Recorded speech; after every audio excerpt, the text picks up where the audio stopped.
welcome back to Saloni's Delight. This is Hi guys, welcome back to Saloni's Delight. This is me Saloni and आज की video में अब मैं आपके साथ क्लास 12th के बोर्ड एग्जाम्स का एक्सपीरियंस आप लोगों के साथ शेयर करने वाली हूँ. क्लास 12th का इसीलिए बिकॉज हमने क्लास 10th के बोर्ड एग्जाम्स नहीं दिए थे. You guessed it right. I am one of those from the COVID batch. So ये सारी चीज़ें कि फर्स्ट डे पे क्या होता है, चीटिंग इज़ अलाउड और नॉट, एंड 3 आवर्स फिनिश होने के बाद आप अपना पेपर लिख सकते हैं, कंटिन्यू कर सकते हैं. आप जो क्वेश्चंस आपके छूट गए क्या आप वो पूरे कर सकते हैं. आप एक्स्ट्रा शीट्स एग्जाम में ले सकते हैं. नहीं, बोर्ड एग्जाम्स में अगर लेट हो गए तो एंट्री मिलती है या नहीं. ऐसे so many questions definitely gonna arise in your minds. इसीलिए आज मैंने ये वीडियो बनाने के बारे में सोचा and I am gonna definitely share with you about every exam की हर एग्जाम में मेरे साथ क्या क्या हुआ है, मेरा क्या एक्सपीरियंस रहा basically. Okay, so before moving into the video, let me tell you my subjects. I took English, physics, chemistry, bio, maths and music. Now you guys might be wondering maths and bio both together. I did medical with maths. Basically, I did super medical. Okay, so let's quickly get into the video. Okay guys, तो video start करते हैं. तो सबसे पहले मैं आपको अपना English के एग्ज़ाम का एक्सपीरियंस आपको शेयर करूँगी. तो क्या हुआ था कि सब बच्चे बड़े एंक्शस होते हैं एग्ज़ाम देने से पहले. तो हमने तो 10th के एग्ज़ाम्स नहीं दिए थे तो हम एंक्शस नहीं थे. इट्स जस्ट अगर मैं अपनी बात करूँ तो I was feeling like something different, I mean weird, कि मतलब क्योंकि हमने एग्ज़ाम्स नहीं दिए थे तो हमें एक्सपीरियंस नहीं था कि क्या होता है कैसे होता है. एंड हम इतने एंक्शस भी नहीं थे बिकॉज फर्स्ट पेपर तो इंग्लिश का ही होता है तो उसकी तैयारी सबने लगभग की ही होती है.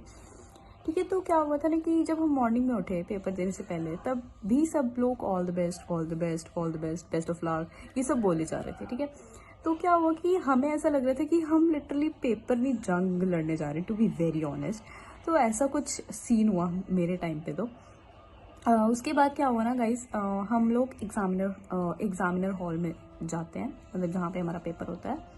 एंड वहाँ पे क्या होता है ना कि जो एग्जामिनर होता है, मतलब जो भी आपको इन्विजिलेटर जो आपको असाइंड होता है, वो क्या करता है कि आपको आंसर शीट्स दे देता है.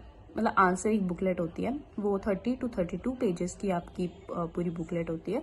ऐसा नहीं होता कभी भी कि आपको आंसर शीट भी दे दी, क्वेश्चन पेपर भी दे दिया एंड आपका 3 आवर का टाइमर जो है वो आपको स्टार्ट कर दिया. ऐसा कभी भी नहीं होगा. आपको क्या होता है ना कि इन्विजिलेटर जो है वो आपको आंसर बुकलेट दे देगा. उसके बाद आपको पेजेस चेक करने होते हैं कि प्रॉपर हैं, आपकी लाइंस लगी हुई हैं and everything is correct and properly done. ठीक है, तो आपको सबसे पहले वो चेक करना होता है. उसके बाद आपको इन्विजिलेटर जो है वो आपको बोलते हैं कि आपका जो एडमिट कार्ड जो है वो आप कैरी करते हो अपने साथ, है ना, तो उसमें से आपको डिटेल्स सिंपली आपको आंसर शीट में कॉपी करनी होती है, फिल करनी होती है. ठीक है, उसके बाद आपने वो फिल करी एंड देन आपको क्या होता है कि आपको क्वेश्चन पेपर, जब बेल रिंग होती है, एक बेल रिंग होती है जब आप ये सब कर लेते हो, बेल रिंग होती है, उसके बाद आपको जो एग्जामिनर है वो आपको क्वेश्चन पेपर देते हैं. फिर आपको क्या करना होता है कि आपको 15 मिनट्स का टाइम आपको अलॉट होता है एंड उसमें आपको क्वेश्चन पेपर रीड करना होता है. बेसिकली आपका वो रीडिंग टाइम होता है. ठीक है, and let me tell you one thing more. जब आपको आंसर बुकलेट मिलती है या आंसर बुकलेट मिलती है एंड क्वेश्चन पेपर उसके बाद जब मिलता है, क्वेश्चन पेपर जो होता है उसमें एक सील लगी होती है. ठीक है, तो जब तक एग्जामिनर वो ना कहे तब तक आपको वो ओपन नहीं करनी होती है. अगर आपने ओपन कर ली तो आपको एग्जामिनर से ज़रूर डांट पड़ती है. ठीक है, तो आप उन चीज़ों का ध्यान रखो कि आपको जो भी इंस्ट्रक्शंस दी जा रही है वो आप साथ साथ लो. ठीक है, ऐसा मत करो कि आप क्योस मचा रहे हो, बिल्कुल ही ऐसा मत करना प्लीज़. ठीक है, तो ये सब होता है. उसके बाद आपको क्वेश्चन पेपर मिलता है, उसके बाद आप क्वेश्चन अटेम्प्ट करते हो बेसिकली. ठीक है, तो फर्स्ट ऑफ ऑल तो हमारा इंग्लिश का एग्ज़ाम था. तो मेरे को अच्छे से याद है कि इंग्लिश का एग्ज़ाम बहुत ही अच्छा गया था क्योंकि मैंने उसकी बहुत तैयारी की थी. मैं आपको एक बुक शो करूँगी, वो इंग्लिश के लिए बेस्ट रहेगी. मे बी इस ईयर के लिए नहीं क्योंकि पैटर्न चेंज हुआ है डेफिनेटली, तो शायद वो आप लोगों को काम ना आए, बट कुछ क्वेश्चन जो लिटरेचर पार्ट के हैं वो आप सॉल्व कर सकते हैं डेफिनेटली. तो इंग्लिश की मैंने बहुत अच्छी तैयारी की थी, बहुत अच्छी, मतलब तो पेपर भी बहुत ही अच्छा गया था.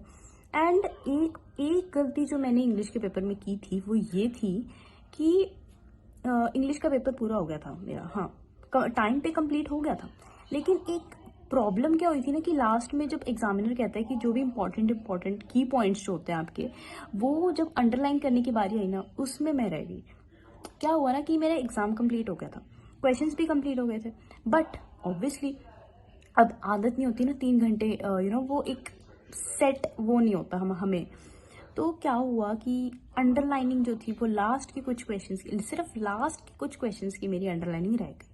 तो मुझे काफ़ी गिल्ट हुआ कि शायद अगर मैं प्रॉपर टाइम मैनेजमेंट के साथ अगर लाइंस वगैरह भी एक बार ड्रॉ करके देख लेती घर पे, एक बार प्रैक्टिस कर लेती तो फिर हो जाता। सिर्फ लाइंस का क्वेश्चंस सैम्पल पेपर सॉल्व करने का मैंने अच्छे से करा है। या तो हम केमिस्ट्री की बात कर रहे थे, तो केमिस्ट्री का पेपर जो था वो बहुत ही अच्छा गया था मेरा पर्सनली, क्योंकि हमने बहुत सारी बुक्स की थी, सैम्पल पेपर्स किए थे। तो आई थिंक अगर आप प्रैक्टिस करेंगे तो डेफिनेटली आपको पेपर इजी लगने वाला है। तो मेरा जो केमिस्ट्री के पेपर का एक्सपीरियंस था वो बहुत ही अच्छा था। फिर से एक लेवल ऑफ कॉन्फिडेंस बूस्ट हुआ कि इंग्लिश का पेपर भी अच्छे चला गया, केमिस्ट्री का पेपर भी अच्छा चला गया। तो अब तो बारी थी म्यूजिक के पेपर की। गाइस ये देखो, ये ऐसा कुछ एडमिट कार्ड होता है। हाँ, डेफिनेटली आपको ये ऐसे लैमिनेटेड नहीं मिलेगी, हमने लैमिनेट कराई थी। ऑब्वियसली ये क्लियर नहीं होगा अभी, तो मैं आपको डाल दूंगी, एक फोटो डाल दूंगी तो आपको उससे क्लियर हो जाएगा।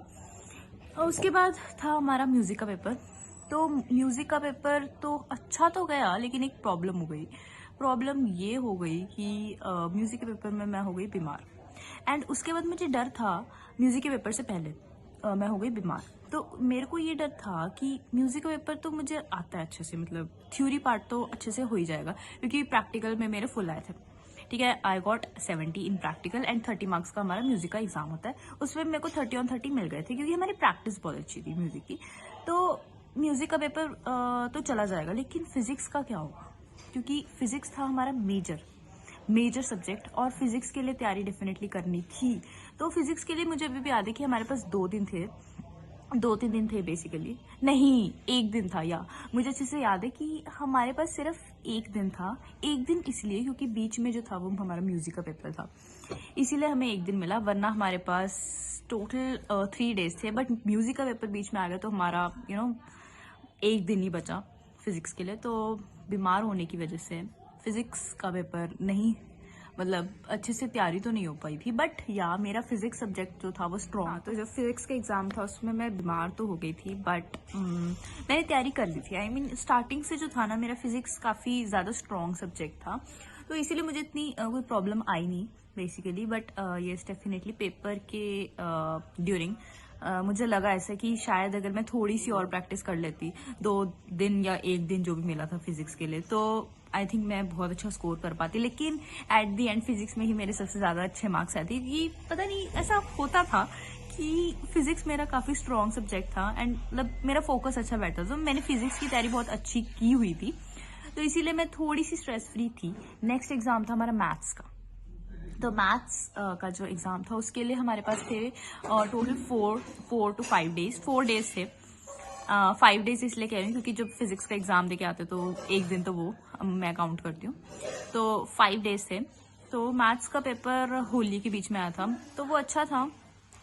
जब हम पेपर देने बैठे थे मैथ्स का, तो मुझे काफ़ी टेंशन हो रही थी मैथ्स के लिए, क्योंकि मैथ्स था मेरा एडिशनल सब्जेक्ट। एंड मुझे ये था कि पता नहीं मैं अच्छा स्कोर कर पाऊंगी कि नहीं, क्योंकि मैंने मैथ्स को इतने डिटेल में या उनके चैप्टर्स को बड़े अच्छे से नहीं किया था। मैंने सिर्फ बेसिक एंड मेन क्वेश्चंस किए थे, जो मेरी हेल्प कर दी थी मेरी टीचर ने, मैथ्स टीचर ने, उनसे मैंने पूछ लिया था।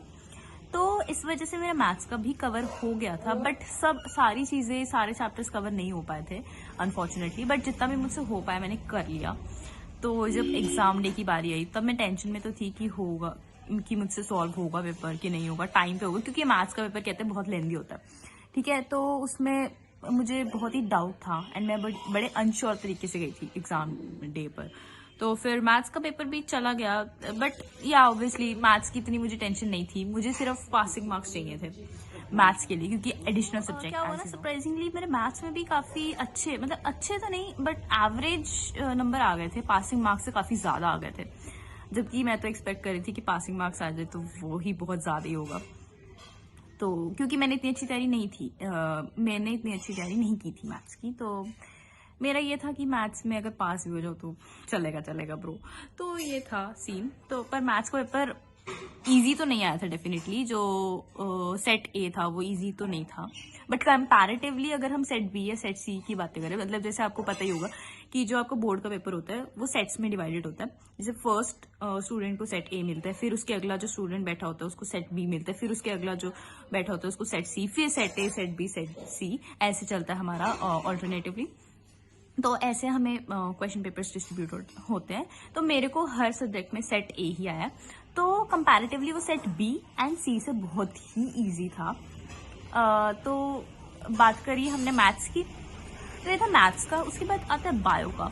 तो बायो का सब्जेक्ट मेरा स्ट्रॉन्ग था, but I don't know for what reason मेरे मार्क्स कम आए बायो में।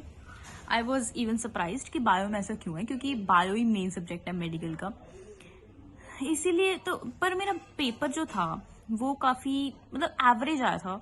मैं भी नहीं कहूंगी कि बहुत इजी आया था, बहुत ही टफ आया था। तो बायो का जो क्लास 12 का एग्जाम था वो इजी भी था, कहीं ना कहीं टफ भी था। मतलब it was this like average, ठीक है। तो जब हम बायो के का पेपर देने बैठे, स्टार्टिंग में तो हमने जब पेपर खोला तो बहुत इजी था, लगा कि हाँ हो यार ये तो कितना इजी है, कितना इजी है। ये सब कुछ मैंने पढ़ रखा है ना ये सब, पर जब करने लगे तो it was not that easy. जब it was not every one's cup of tea. तो बायो का पेपर ओवरऑल एवरेज था। Okay, so that was it for this video and I hope आपको मेरा एक्सपीरियंस अच्छा लगा हो। मेरा तो यही एक्सपीरियंस था। मतलब बोर्ड एग्जाम्स ऐसे बहुत हवा बना के रखते हैं कि हाँ भाई ये हो जाएगा, वो हो जाएगा, इतने टफ पेपर आएंगे, आपको ये करना पड़ेगा, वो करना पड़ेगा। एंड हाँ, एक्स्ट्रा शीट्स का मैं बता दूं, आप एक्स्ट्रा शीट्स ले सकते हो, लेकिन बुकलेट में इतने सारे पेजेस होते हैं कि आपको एक्स्ट्रा शीट्स की जरूरत पड़ती नहीं है। तो अगर आप लेना चाहते हो उसके बाद भी आपकी शीट्स अगर खत्म हो जाती हैं तो आप ले सकते हैं एग्जामिनर से। एंड या आप अगर लेट हो जाते हैं, हाँ अगर आप ज़्यादा लेट हो जाते हैं तो आपको एंट्री नहीं मिलेगी डेफिनेटली। लेकिन अगर आप 5 to 10 मिनट्स लेट है, 15 मिनट्स लेट है, तो आपको एंट्री मिल जाएगी इजीली, ऐसा कुछ नहीं होता है। बट हाँ, आपके पेपर छूटने के चांसेस हैं डेफिनेटली अगर आप टाइम पे नहीं आ रहे हैं, या अगर आप मेडिकल रीजन से अगर लेट आ रहे हैं तो फिर आपको अलाउ कर देंगे, ऐसा कोई सीन नहीं होता है। तो ये था मेरा experience and I hope I cleared all your doubts. And कोई भी ऐसी स्ट्रेस, एंग्जाइटी वगैरह क्रिएट करने की जरूरत है नहीं, इतना क्योस होता नहीं है। आपको एग्जामिनर को बड़े ध्यान से सुनना है कि वो क्या बोल रहे हैं, एंड आपको फर्स्ट ही एग्जाम में आपको पता लग जाएगा कि क्या होना है एंड उस पेपर में क्या होना है, एंड आपकी नेक्स्ट अपकमिंग जो एग्जाम्स होने वाले हैं उनमें भी क्या होना है। तो आपको सब कुछ एकदम बड़े इजीली प्रोसीजर के साथ आपको एक्सप्लेन करेंगे, आपको सिर्फ ध्यान से सुनना है एंड आपको इंस्ट्रक्शंस को फॉलो करना है। राइट, तो that was it about all the board exams which I gave. मेरा एक्सपीरियंस तो बहुत ही अच्छा था एंड होपफुली जो रिजल्ट था वो भी अच्छा ही आया।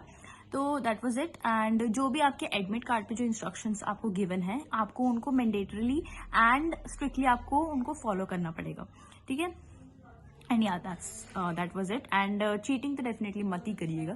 तो yeah that was it for this video. And अगर आपको ये पसंद आई तो please do like, share and subscribe this video and come on guys, subscribe Saloni's Delight. Bye bye.